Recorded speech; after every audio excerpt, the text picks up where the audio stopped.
I have never understood why some people do not want to get help. They know they need it.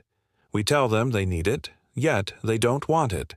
What's the reason behind this behavior? Why don't they want to get better? These are questions that many of us have asked ourselves at some point in our lives. In today's video, I will share with you a shocking true story about a man who refused help despite needing it desperately. This story will help you understand why some people don't want to get help and what we can learn from such situations. Let's begin. This happened shortly after I finished studying psychotherapy. I began working as a mental health specialist and everything was going well. At that time, I used to hang out with a group of friends.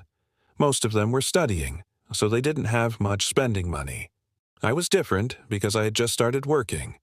So one Friday evening, I invited them all over to my place for dinner. I cooked for them, and we had a great time. It felt good to socialize with my friends, to laugh and joke around, to forget about the stress of our studies and work for a few hours. I remember thinking to myself, life is good. You're blessed to have such wonderful friends. After they left, I started cleaning up the kitchen, then suddenly I got an idea. I went to my room and took out my laptop. I opened it and typed a message. Is anyone here having problems with anxiety, depression, trauma, or relationships? I am here to help. Then I sent the message to the group chat. I wasn't really expecting a response, but honestly, I was hoping for someone to reply yes because I wanted to help. In truth, I was looking for someone in particular to talk to. I had noticed strange things happening with this friend of mine, like he was withdrawing from our friend group and acting distant. I also noticed he was tired all the time, like he hadn't slept well in days. But I wasn't worried about him. I thought it was probably due to stress from school exams. I planned to talk to him and offer my help. So when I sent the message to our group chat, I was really hoping he would respond. And what was his response? It was a harsh, angry reply that said, "No one here has a problem, and if the therapist is you, no one would accept you anyway." His words surprised me. I didn't understand why he was being so rude. I just wanted to help, but his reaction made me feel awful. I couldn't figure out why he was responding so negatively. I'd only intended to help, but now I felt upset and hurt. I thought to myself, how could he say something like that? Doesn't he know that I'm trying to help? For a moment, I considered sending a message explaining my intentions, but then I decided against it. I didn't want to argue or make things worse. So I closed my laptop and went to sleep, hoping that tomorrow would bring a better understanding between us. The next morning, I woke up feeling confused and sad about my friend's harsh words. But then I had to focus on my work and other matters in my life. Days went by without me thinking much about my friend's response, but every once in a while, I would open the message app and check if he had sent any kind of explanation for his rude reply. Finally, one afternoon, after about 2 weeks, he sent me a message. It simply said, "Sorry about yesterday. I didn't mean to say that. I'm stressed." I was relieved to see that he had apologized and explained his behavior. I felt bad that I had been waiting so long for his message, and I should not have expected anything else from him.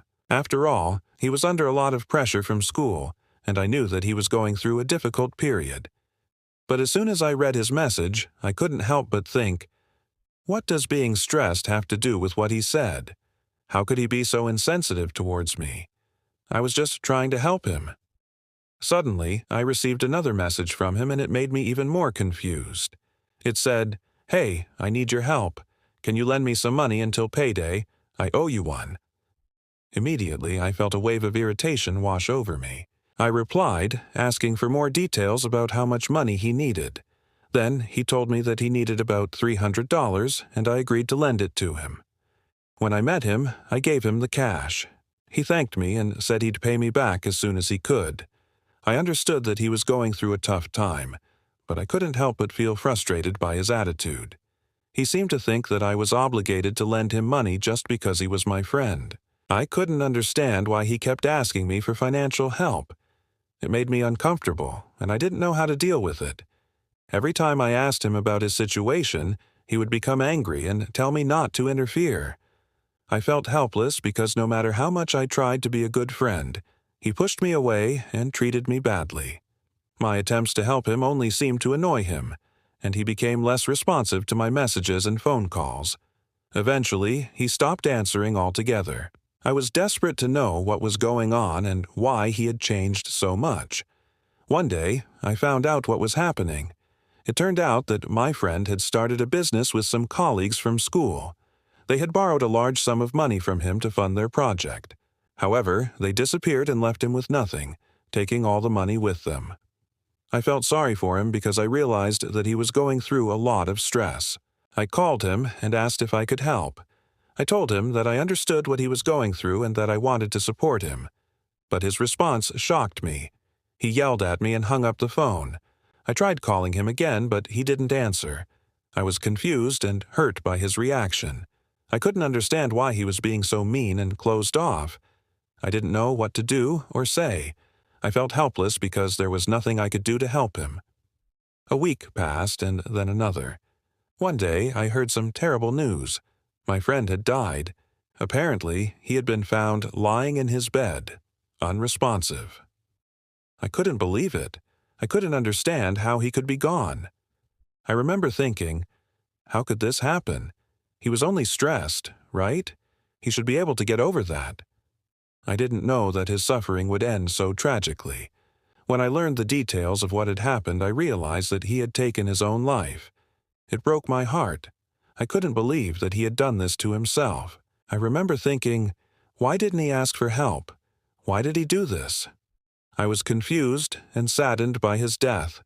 I couldn't understand why he had taken his own life instead of reaching out to someone for help.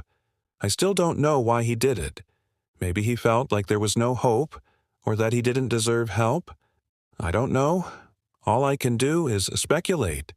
His death taught me some important lessons. First, I learned that mental illness can be silent, even among those closest to us. Sometimes we may think that everything is fine when it's not. I also learned that stubbornness and a refusal to accept help can lead to devastating consequences. And finally, I realized that as therapists or friends, we must be more cautious and wise when offering support to those who seem resistant. I know that I should have been more sensitive to my friend's reactions and understood that he wasn't ready to accept my help. I wish I had known then what I know now. Maybe things would have turned out differently. But unfortunately, it's too late for that now. The death of my friend is a tragic reminder of the importance of mental health awareness. No one should ever have to go through the pain and suffering that he endured. It is essential to seek professional help when needed and to be supportive and understanding towards those who are struggling. If you or someone you know needs help, please reach out to a mental health professional. There is no shame in seeking help, and it can be the first step towards healing and recovery. Remember, you are not alone. There is help available, and things can get better. Don't be afraid to reach out and get the support you deserve. Thank you for watching. Please share your thoughts below. Your comments are valuable to us. Also, let us know in the comments which famous quotes you would like to hear from us next. We appreciate your feedback and look forward to bringing you more insightful content in the future.